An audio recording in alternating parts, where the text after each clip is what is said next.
Section 1. You will hear a telephone conversation between a woman and a police officer. First, look at questions 1 to 5.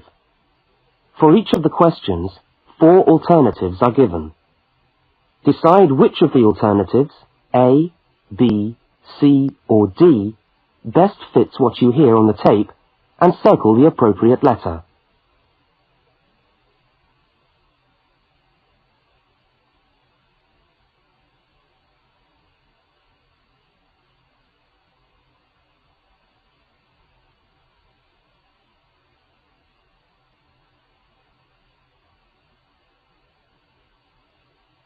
You will see that there is an example which has been done for you. On this occasion only, the conversation relating to the example will be played first.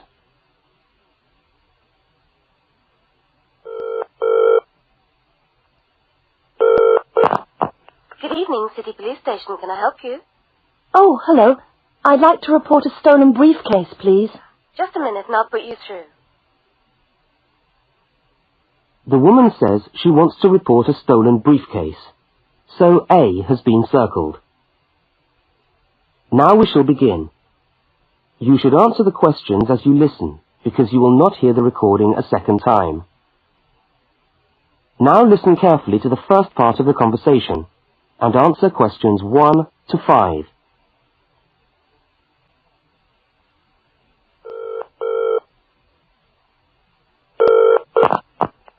Good evening, City Police Station. Can I help you? Oh, hello. I'd like to report a stolen briefcase, please. Just a minute and I'll put you through. Lost property, can I help you? Oh, yes. I've had my briefcase stolen. Okay, I'll take some details. Tell me what it looks like, first of all. Well, it's a soft leather one, you know, not a heavy box type like a man's. And how does it close? It's got buckles at the front, 2 of them. They're gold-plated ones. Fine. Was it locked? No, I'm afraid not. Never mind. Any distinguishing features? Pardon? Any marks or badges on it that make it stand out? Only the brand name. And where's that? It's on the back, at the bottom in the left-hand corner. It's saggy. Oh, and there's a scratch. It's quite bad, but small, directly above the brand name. I did it recently, putting it on my bike. I've got that. So, what did you have inside the briefcase? Well, all my papers from college. It's so frustrating, but thank goodness for computers. I haven't lost them completely. Yes, you're lucky. I had my wallet in my pocket, so I didn't lose that. But there were also my pens, which I got for my birthday, and a novel I was planning to read on the train. Right. Where exactly did you lose the briefcase? Well, I couldn't believe it. I was standing on the platform. It was right next to me. You were holding it? I'd just put it down on the floor, but I could almost feel it beside me. I was watching for my train because sometimes it comes early, and then next time I looked, my briefcase wasn't there.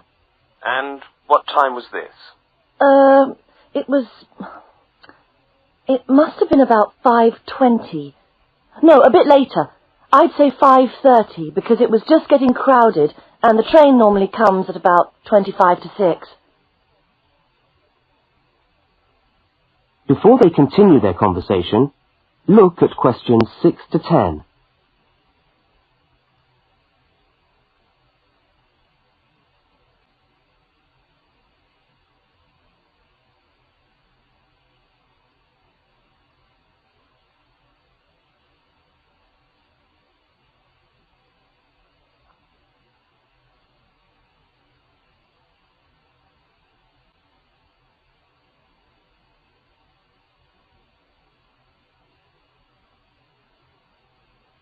As you listen to the rest of the conversation, complete the form by filling in the numbered spaces 6 to 10. Right. If you'll just give me some personal details. Yes. What name is it? I'm Mary Prescott. Can you spell that? Yes, it's Prescott. C-O-T-T. And your address? Flat 2, 41 Fountain Road, Canterbury. Fountain Road. Yes, number 41. And have you got a contact telephone number? Yes, it's 752239. 752239. Fine. One last question. What would you say the value of your briefcase is? Including the contents? Yes. Just a rough estimate is fine. Oh, I'm not sure. Well, the briefcase itself is quite new. I bought it last month for £40. I suppose about £65. The contents are worth about £20 or £25 at least. That's fine. Well, if you could come down to the station tomorrow, you can sign this form and have a look at what we've got here. Okay, thanks. Bye. Goodbye.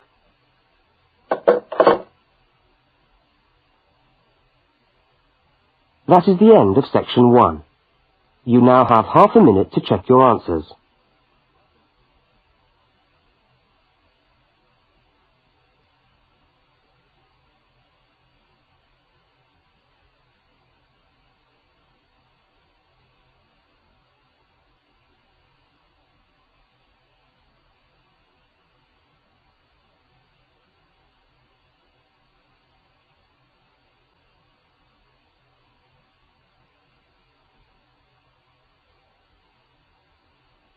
Now turn to section 2.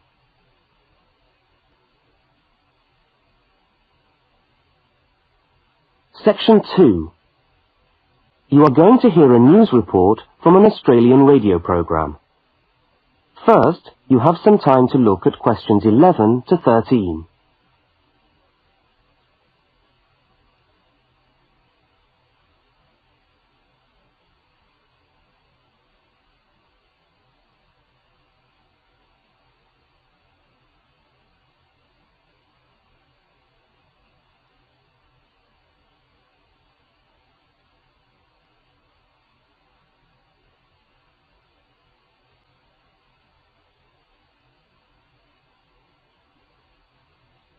Now listen to the news headlines and tick the 3 other items which are mentioned.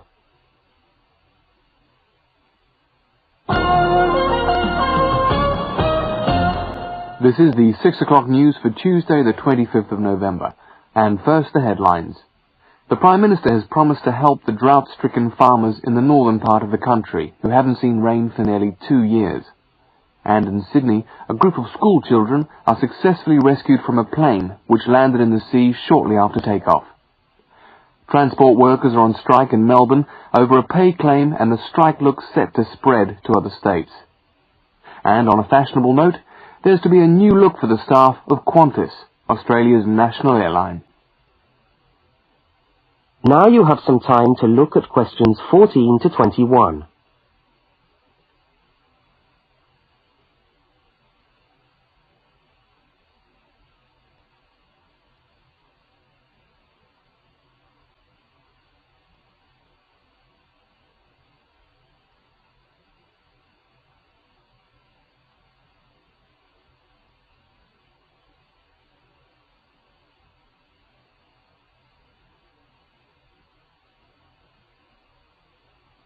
As you listen to the rest of the news, complete the notes in the spaces provided.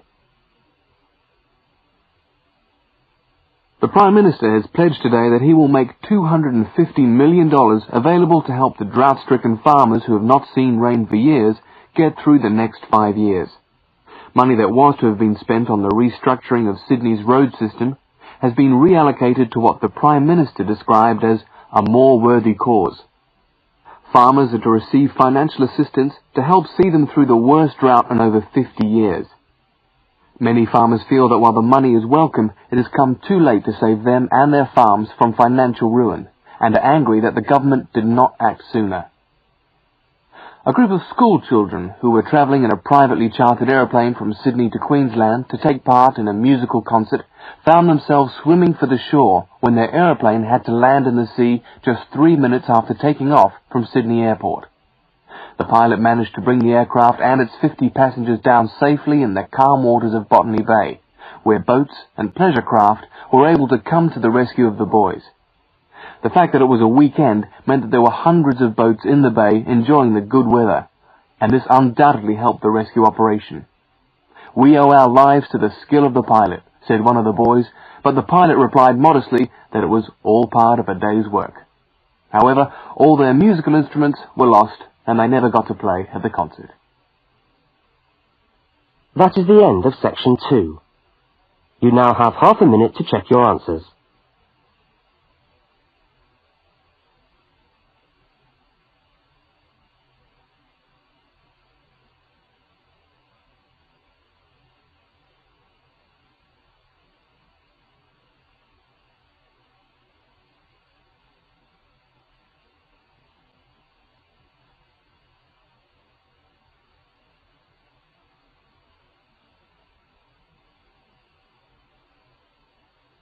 Now turn to section 3.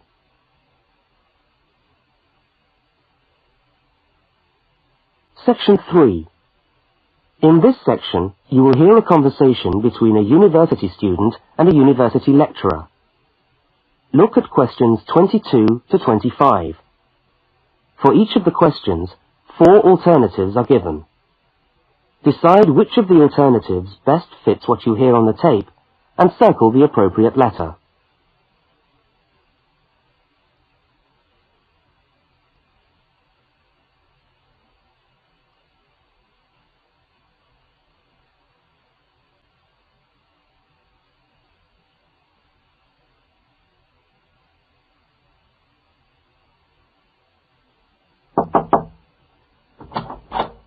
Hello. Can I come in? Oh, yes, come in. How can I help you?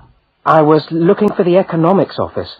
I've been all over the arts faculty building looking for it, but I could only find the School of Accounting and Economic History. Is this the right place? Yes, this is the School of Economics. Oh, good. I'm a new student, and I was wondering if someone could give me some information. Well, I might be able to help. I lecture on that program. What do you need to know? Oh, quite a few things, actually. Firstly, how many lectures a week do I have to attend? Ah, well, the Economics 1 course is a double unit. So there are 2 lectures a week and 1 tutorial. Oh. The lectures are scheduled for Tuesday and Thursday. What time? Let me see. You know, this information is all in the handout, which you should have received yesterday at the orientation meeting. Was there a meeting yesterday? I didn't know about that. No one mentioned... Yes, there was. But never mind. Now, lectures are at 4 in the afternoon. Oh, 4's a bit late. I've got a part-time job that starts at 4:30. Well, you can't be in 2 places at once, can you? And attendance at lectures is necessary. We expect at least 90% attendance at this university, you know. 90%? That's high. Do they enforce that rule? Yes, we do. We're pretty strict about it, actually. And what times have been set down for the tutorials? Do you have that information? That's a very well-attended course, so there's a number of tutorial times. Monday, Wednesday, and Friday, all at 9 o'clock. Yours will be allocated at the first lecture. Can't I choose the time?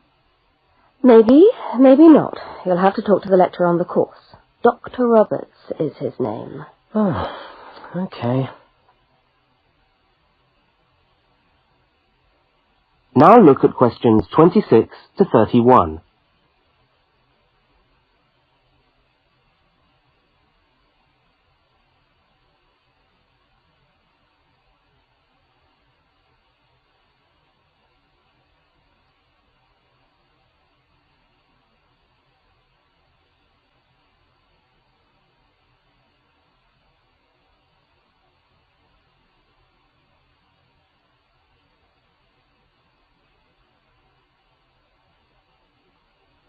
As the conversation continues, complete the notes in the spaces provided.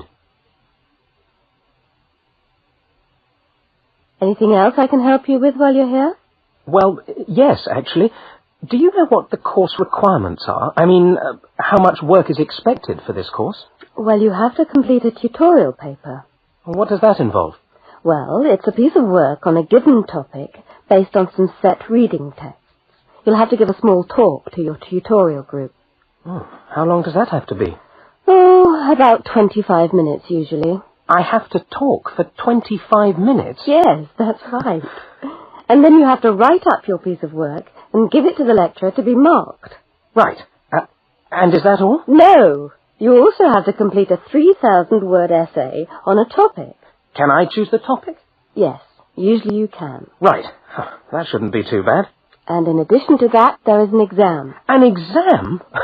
What sort of exam? Well, it's an open book exam. Does that mean I can have the textbook with me during the exam? Yes, that's right.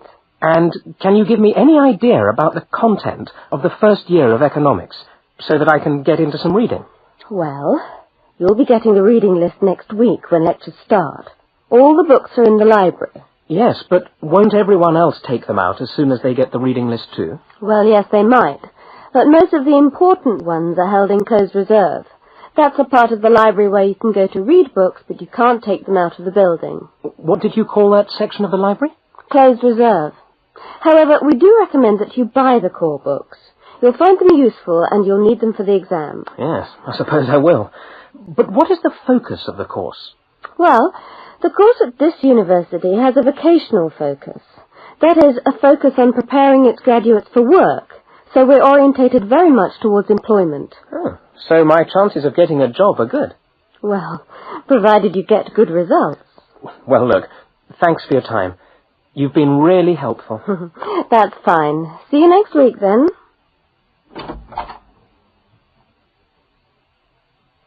That is the end of section 3. You now have half a minute to check your answers.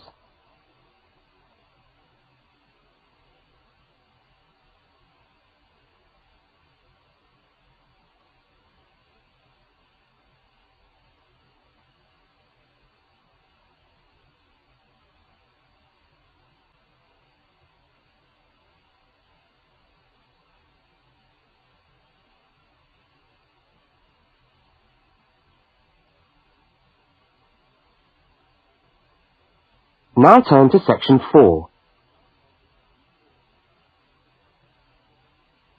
Section 4.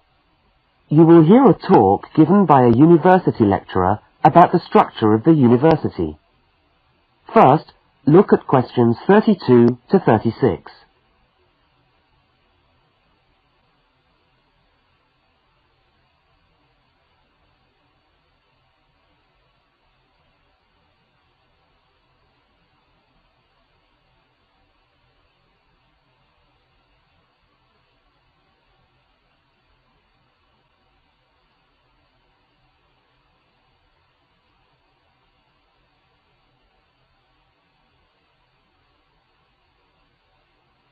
Now listen and answer questions 32 to 36.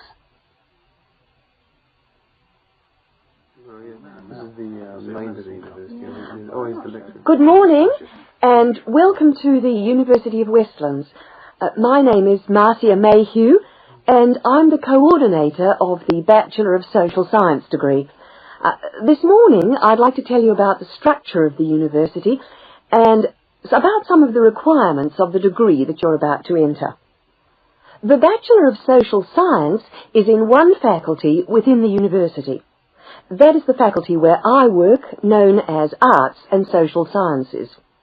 Here on this campus we also have the faculties of Architecture, Law and Science and Technology, among others. It's important to know something about the structure of the faculty because as you go through your course, you may need to call on members of the staff to help you.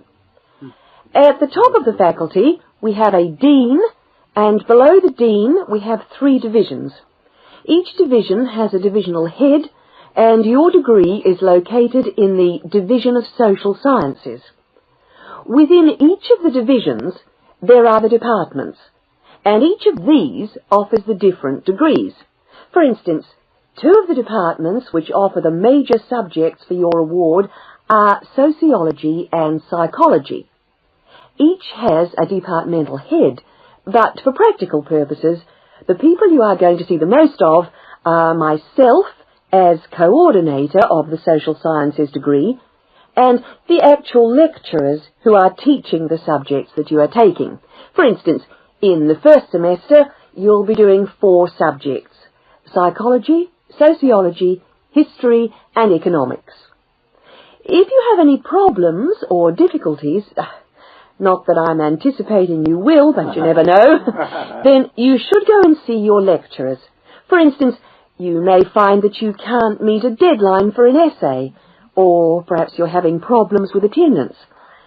These seem to be the 2 most common problems that students face.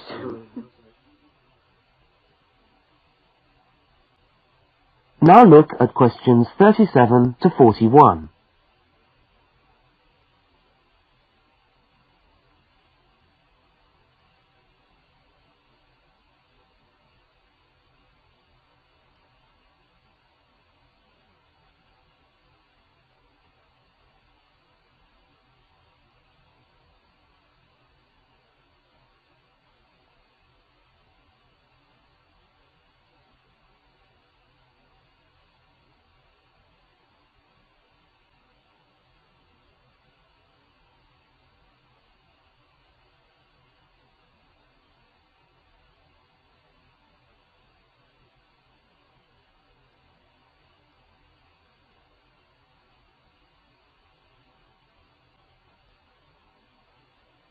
As you listen to the rest of the talk, answer the questions 37 to 41.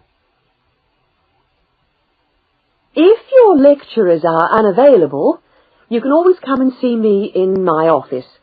I'm available on Wednesday and Thursday mornings and on Friday afternoons. Outside these hours, perhaps you could ring the secretary and make an appointment. Now, you'll note that all of the subjects which you undertake in the first year are composed of lectures and tutorials.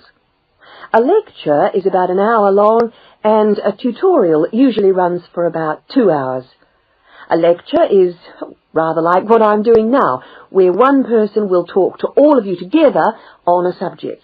Now, we do ask you to try to attend the lectures. A tutorial is perhaps where most of the learning occurs at a university. You will be divided into groups of between 12 and 15 students, and each week one of you will have to present a piece of work to the group as a whole, and then the group will discuss what you've said. It's this discussion, this exchange of ideas, which really constitutes the basis of university learning, in my view. Listening to lectures in many ways is just giving you information that you could access for yourself in the library. But the discussion at the tutorial is very important. This doesn't mean that you shouldn't go to the lectures, though. Other factors to be particularly concerned about are the structure of essays and delivery of written material. And in particular, I would like to mention the question of plagiarism. Plagiarism is taking other people's work without acknowledging it. That is, without saying where it comes from. Now, of course, all essays are based on research done by other people, but you must remember to attribute the work to the original writer. And while it's a good idea to work with other people, don't hand in work which is exactly the same as your friend's work, because we will notice. If you don't acknowledge the source of your information, then you run the risk of failing the subject, or in very serious cases, you might be denied entry to the university. Last but not least, stay in touch with us. If things are getting you down, don't go and hide. Come and talk to us about it. That's what we're here for. Right. Thank you very much for coming along today.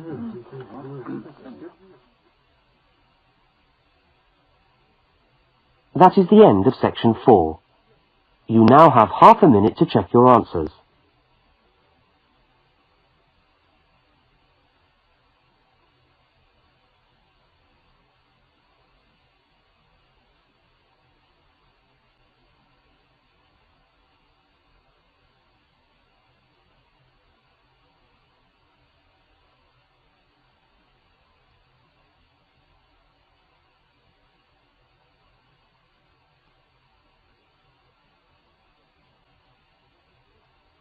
That is the end of the listening test.